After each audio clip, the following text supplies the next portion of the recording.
Halte au défaitisme. Le défaitisme, c'est l'attitude de celui qui est sûr d'échouer ou de quelqu'un qui accepte d'avance la défaite sans aucune résistance. Le synonyme de défaitisme, c'est le pessimisme, du mot latin qui signifie mauvais. Il désigne un état d'esprit dans lequel un individu perçoit négativement la vie. Il s'agit d'une attitude mentale qui consiste à penser qu'un résultat indésirable et négatif peut être anticipé pour toute situation donnée. Les personnes pessimistes ont donc tendance à se concentrer sur les aspects négatifs de la vie en général. Vous connaissez cette parole, d'un même verre, on peut dire qu'il est à moitié plein ou à moitié vide. Le pessimisme, c'est la crainte du pire. Winston Churchill a dit une parole célèbre, que vous connaissez certainement, « Un pessimiste voit la difficulté dans chaque opportunité, un optimiste voit une opportunité dans chaque difficulté. » Je répète ou ça va? Je l'aime bien cette parole. Un pessimiste voit la difficulté dans chaque opportunité, un optimiste voit une opportunité dans chaque difficulté. Avez-vous rencontré déjà des personnes négatives? Peut-être pas. C'est une expérience qui peut être vraiment déprimante. Ils se plaignent de tout, ils se plaignent du temps qu'il fait, ils se plaignent de leurs collègues de travail, de leurs voisins, de leurs camarades de classe, même de leur propre famille, des membres de leur église, sauf ici à Gerland, de leur pasteur, certainement pas, et peut-être d'eux-mêmes, de vous-même. N'avez-vous jamais dit, pensé, parce que je l'ai pensé aussi, je ne suis pas à l'abri du pessimisme et du défaitisme, oh, je ne réussirai jamais. La tâche que vous me demandez est bien trop élevée pour moi. Non, je suis nul. Je ne vaux rien. On me l'a dit, mais c'est vrai. Je n'y arriverai jamais. Les Français décrochent la palme du pessimisme. Quelqu'un a dit, c'est la voie à tous les renoncements. Alors, halte au défaitisme. Cet impératif devrait être pour nous comme un panneau de signalisation, un stop qui est habituellement au droit planté des intercessions et qui informe les conducteurs qu'ils doivent marquer l'arrêt avant de continuer leur route. En Israël et dans certains pays, comme l'Amérique, ce panneau se caractérise d'une main levée.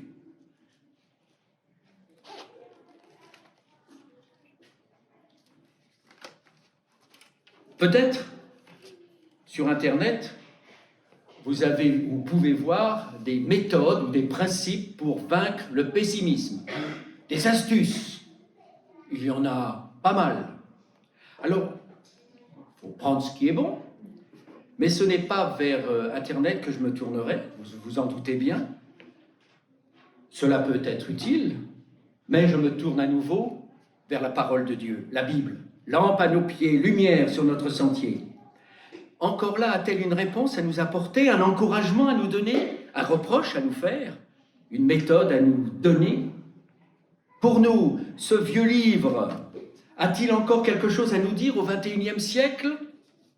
Oui, je dirais oui, 3 fois oui, et vous le dites avec moi, parce que si les événements sont ceux d'il y a 2000, 3000 ans, s'il y a d'autres contextes que ceux que nous vivons aujourd'hui, celui qui l'a inspiré, notre Dieu, lui, ne change pas.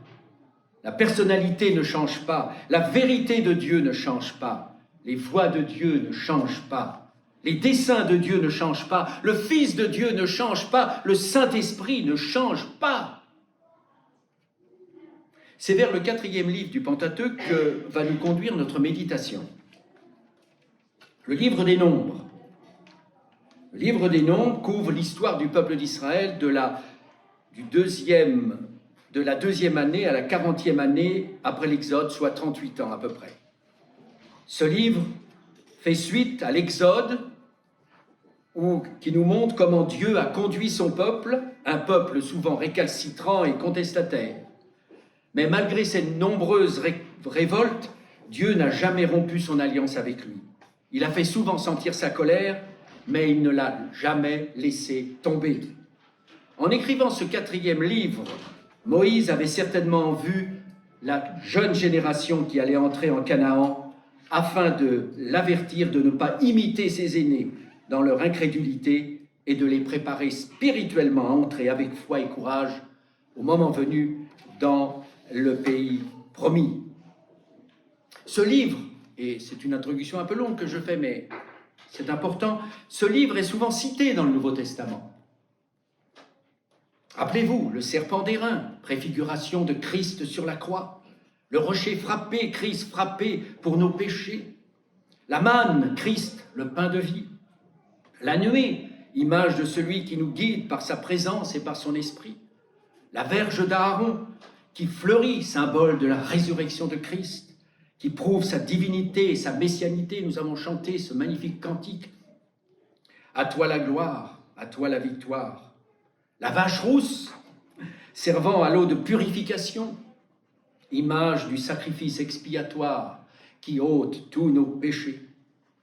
Alors je vais prendre maintenant un personnage que nous trouvons dans le livre des Nombres, qui, à première vue, ne fait pas partie, n'est pas nommé de la liste des héros de la foi dans Hébreux 11, mais son nom signifie audacieux, guidé par son courage, orienté par son cœur. Il s'agit de Caleb. Concernant Caleb, je dirais simplement que la Bible dit de lui, dans plusieurs passages du Pentateuque, Dieu dit de lui, il a pleinement suivi ma voie. Il m'a suivi constamment. Il m'a obéi fidèlement.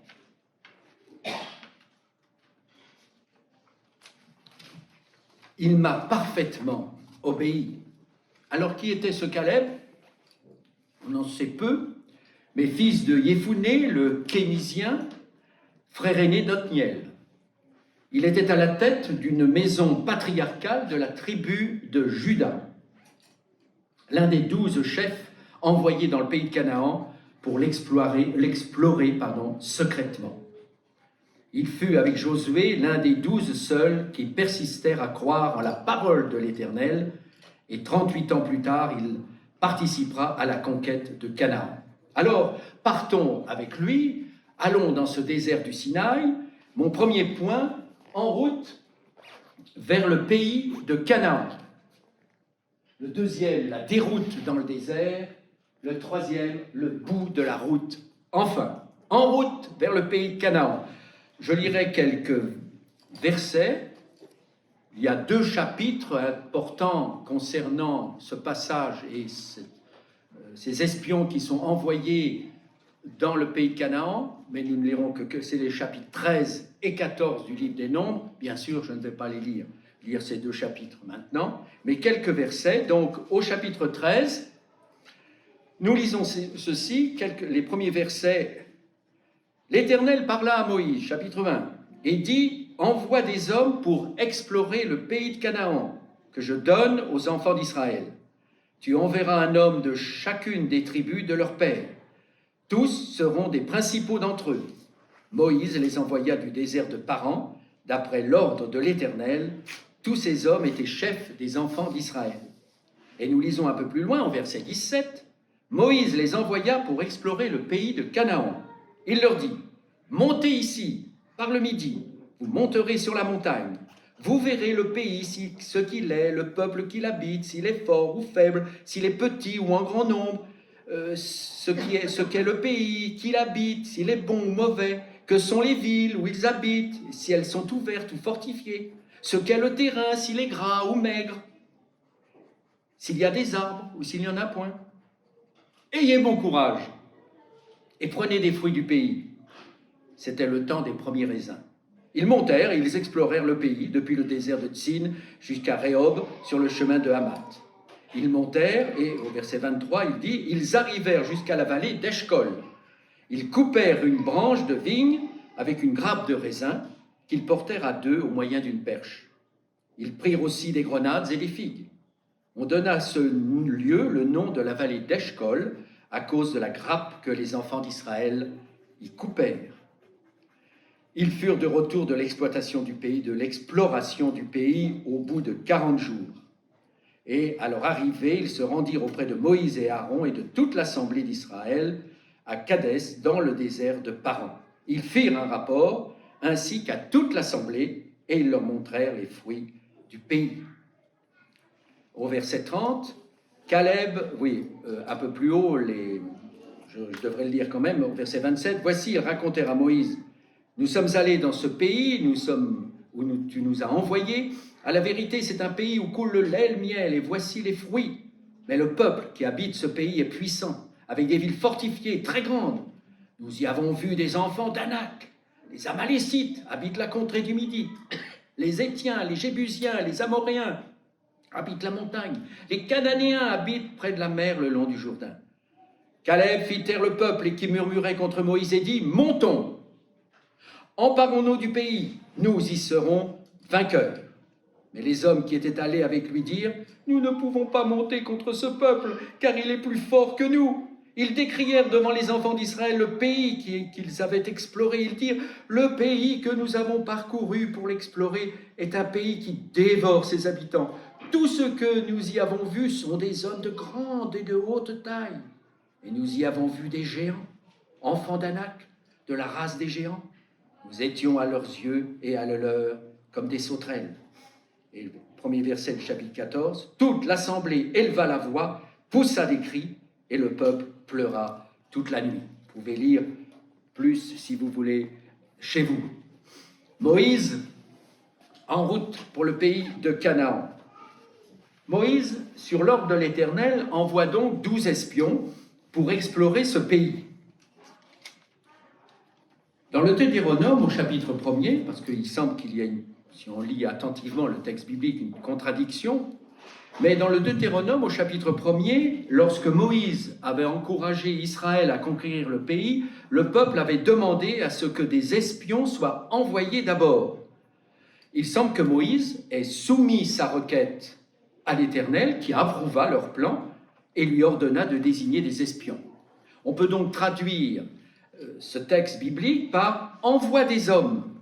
Tu peux envoyer, dit Dieu. Tu peux envoyer, vas-y.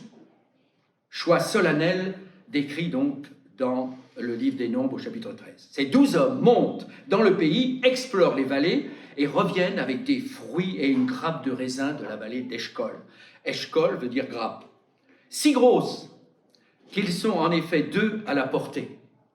Ils reviendront ainsi avec des grenades et des figues. Aujourd'hui, cette image des 2 espions qui portent une grappe, c'est le symbole du ministère du tourisme en Israël. Et le texte continue. Le rapport de la majorité des espions décrit un beau pays avec des habitants dangereux. Malgré la promesse de Dieu d'en chasser ces derniers, les espions doutent de la capacité du peuple à les vaincre. Il y a des géants. Caleb exprime au nom de Josué et de lui-même sa confiance dans la victoire, alors que les autres espions le contredisent catégoriquement. L'expression « un pays qui dévore ses habitants » signifie que ses habitants actuels détruisent tous ceux qui essayent de s'y installer. Ils sont puissants, ils sont bien organisés, ils ont des armes.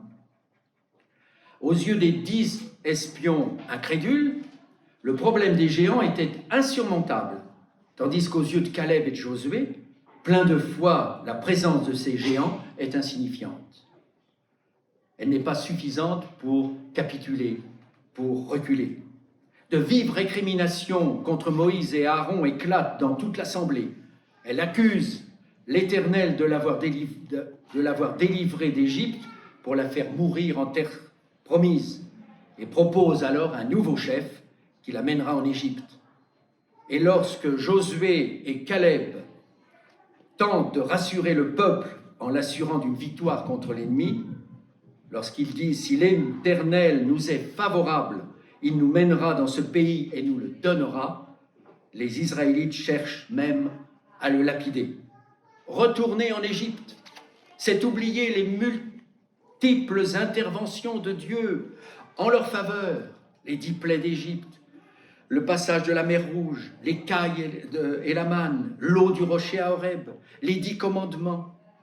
Leur attitude, frères et sœurs, révèle clairement ce qu'ils pensent vraiment de Dieu. En fait, ils doutent de sa puissance, de son autorité, de sa toute-puissance. Et nous arrive-t-il aussi de douter vraiment, intérieurement, de la toute-puissance de Dieu?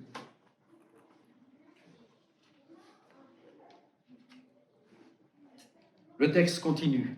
C'est la déroute dans le désert. Point 2. Qu'est-ce que c'est que la déroute?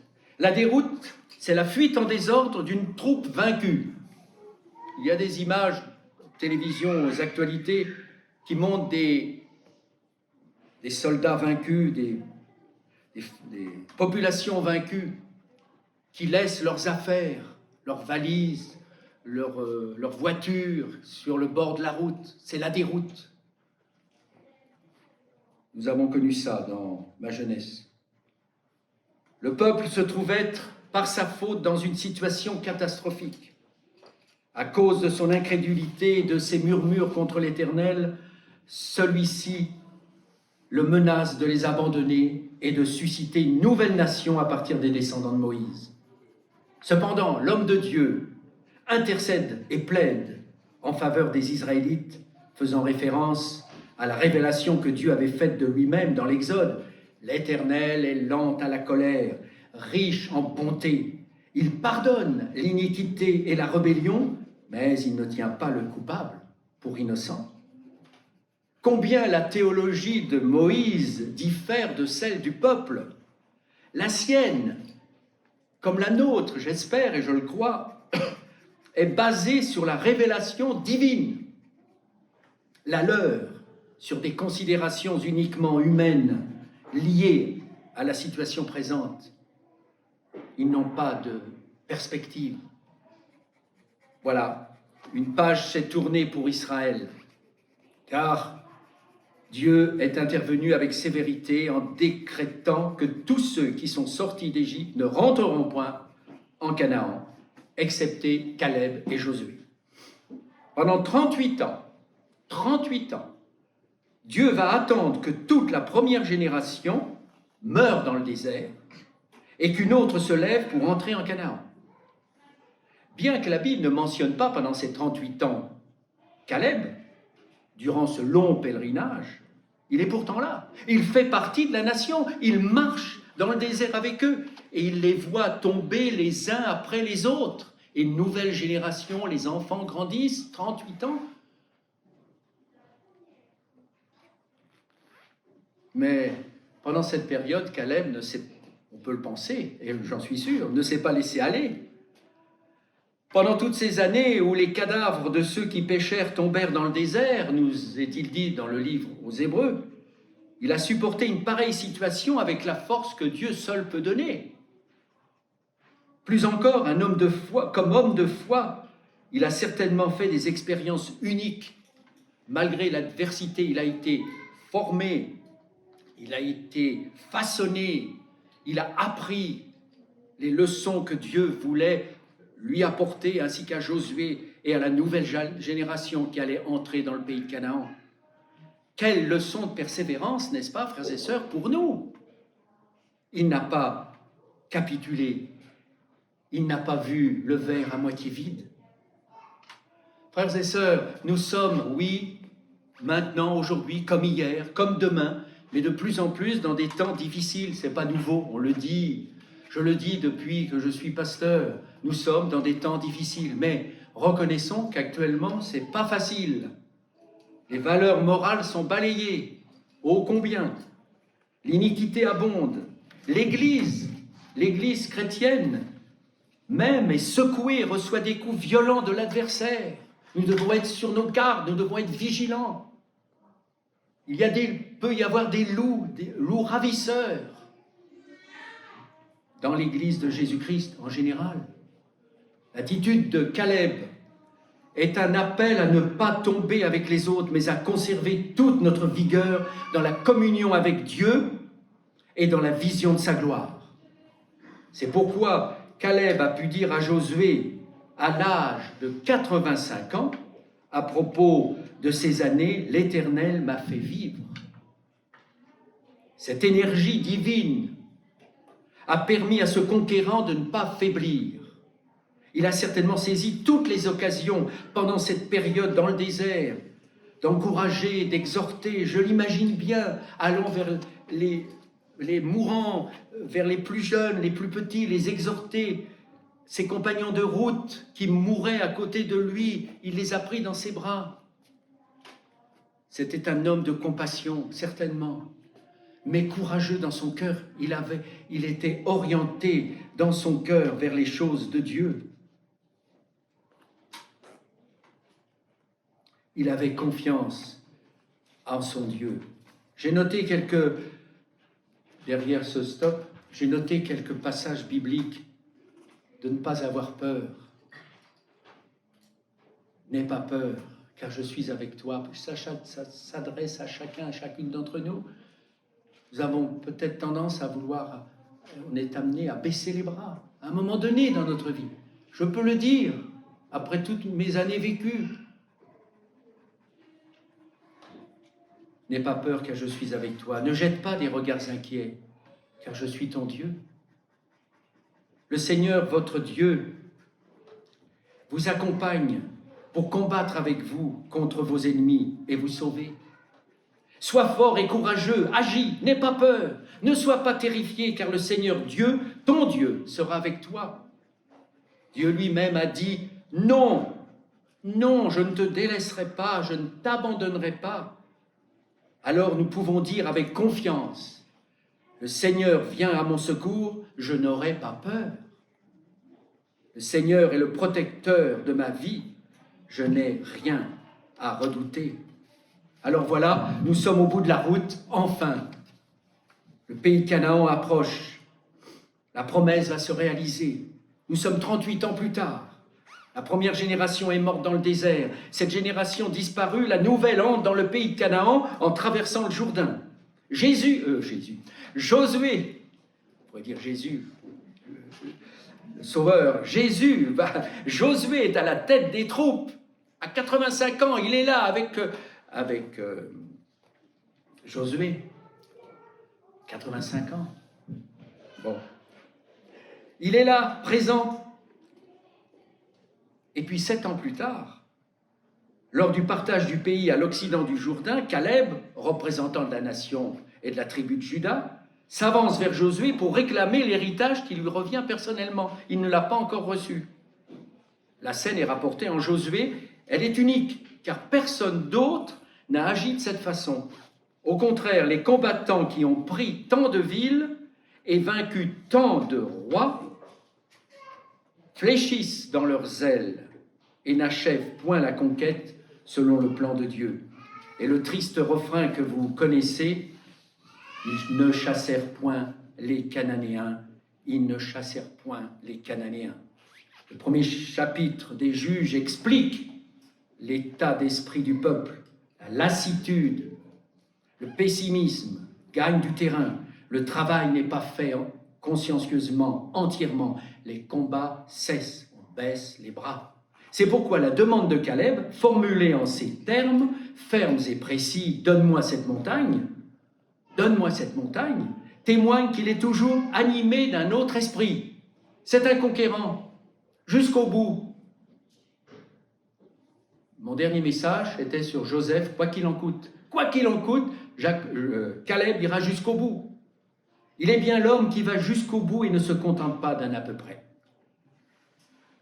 Caleb, c'est l'exemple d'un combattant qui ne se laisse pas arrêter en chemin. Il s'empare de la montagne d'Hébreu et en chasse les fils d'Anak, des géants qui habitaient là depuis bien longtemps et qui lui servirent de pâture. Selon l'expression employée des décennies plus tôt, il y a plus encore, sa fille lui fait une requête. « Fais-moi un présent, car tu m'as donné une terre du Midi. Donne-moi aussi des sources d'eau. » Requête aussitôt accordée, il lui donna les sources supérieures et les sources inférieures. Grâce à cet ultime combat, Caleb a découvert des sources pour sa postérité. Cela me fait penser à notre Seigneur Jésus. N'est-il pas la source d'eau vive? Il nous donne cette eau comme il l'a promis à la Samaritaine. Je te donnerai de l'eau vive. Oui, Caleb a donné une eau à sa fille. Sénèque a dit ceci, et qui pourrait illustrer la vie de Caleb. L'arbre qui a subi les assauts du vent est vraiment vigoureux, car c'est dans cette lutte que ses racines mises à l'épreuve se fortifient. Alors en conclusion, pour nous croyants, Caleb, c'est bien sûr un type de Jésus-Christ. Jésus n'est pas pessimiste, jamais. C'est un conquérant. Il nous a toujours menés en avant. Courageusement, il a pris la tête de son Église. Il est la tête, il est le chef. Jésus n'est pas non plus défaitiste, négatif à notre égard, comme nous le sommes à notre égard parfois et au regard des autres. Car il nous dit sans cesse, va avec cette force que tu as, persévère, combat les géants, sois courageux, ne baisse pas les bras. Car je suis avec vous, dit Jésus, tous les jours, jusqu'à la fin du monde. Oui, notre vie chrétienne ressemble parfois à un chemin rocailleux, à un désert rocailleux, abrupt. Mais nous arriverons tous dans le pays de Canaan si nous persévérons, si nous agissons comme des vainqueurs. À la bonne destination finale, nous irons. Quel challenge! Cela en vaut la peine. Je donnerai un ou deux exemples pour terminer. Des géants. Actuellement, ma famille et moi, nous avons trois grands géants devant nous. Je n'en dirai pas plus. Je sais que certains prient. Alors, il y a géants et géants. Il y a les grands géants, les géants moyens, puis les géants. Mais 3 géants, c'est beaucoup. L'histoire de Caleb m'a fait du bien, nous a fait du bien. Parce qu'à 85 ans, je ne sais pas ça encore, mais ça approche, il est courageux, il a confiance en Dieu. J'ai pensé aussi j'aurais pu en choisir 1000 exemples, dans la Bible, dans la vie courante. J'ai pensé là à Raphaël Nadal. Moi, j'ai admiré son courage. Il a quand même un bilan record de 105 victoires pour 3 défaites. Il est courageux. Il va jusqu'au bout. On pensait qu'il allait perdre. J'ai suivi un peu ce match, l'un des derniers. Je ne suis pas très fort dans le domaine du sport. Il a été courageux. Il voulait. Il a été jusqu'au bout. Il a gagné.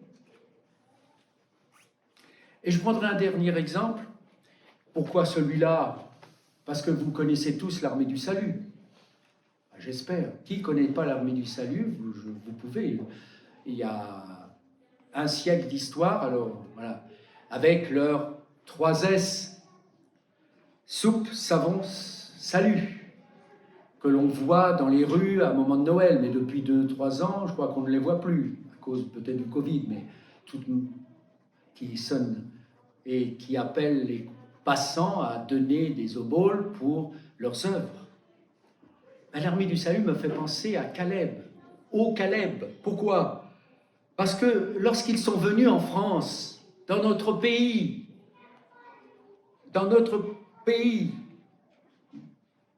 au XIXe siècle,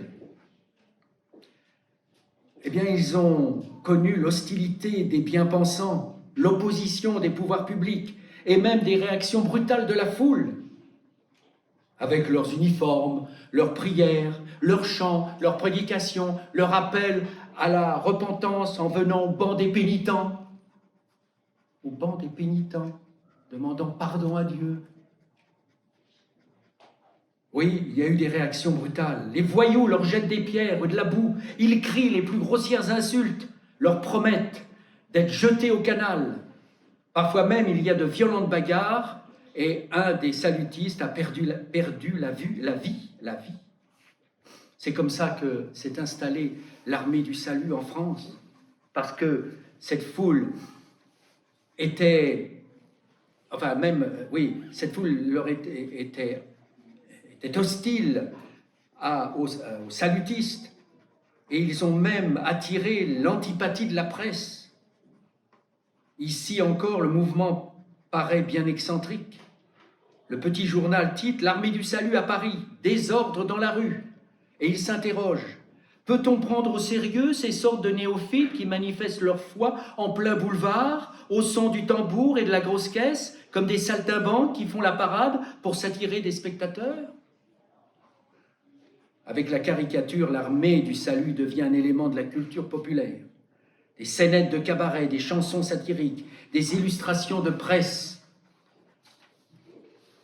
qui sont faites contre eux. Mais ils ne baissent pas les bras. Aujourd'hui, vous le savez, l'armée du salut, comme beaucoup d'œuvres qui ont commencé avec courage, que ce soit des missionnaires, même en France, annoncer l'évangile comme nous voulons le faire. L'armée du salut a été le ferment d'un réveil à l'époque religieux et d'un renouveau au sein de la communauté chrétienne. Elle est bien l'héritière du message de l'exemple de Caleb. Nous sommes bien les héritiers, je l'espère, nous, Église de Gerland, les héritiers de Caleb. À la lumière de la gloire de Dieu, à l'exemple de Jésus, qui est notre divin Caleb, bien sûr. Que nous soyons forts, parce que Dieu est puissant, Dieu est vivant, à toi la gloire, ô ressuscité. Frères et sœurs, je ne sais pas le temps qu'il me reste pour vous annoncer l'évangile. Je dis mon âge, non pas pour me mettre en avant, j'ai 82 ans. Dans 10 ans, 15 ans, serai-je encore sur cette terre? Peu importe. Mais l'évangile doit être annoncé. Vous les jeunes, soyez des Caleb, parce que Dieu est fidèle. Il y a des géants, ne baissez pas les bras. Ne baissez pas les bras. Il est victorieux. Il y a de grandes choses qu'il vous réserve, qu'il nous réserve. Alors jusqu'au bout, oui, quoi qu'il en coûte, comme Joseph, oui, halte au pessimisme, qui que nous soyons, parce que Christ est notre Dieu vivant et vrai, éternel, il ne change pas. Alléluia, Amen.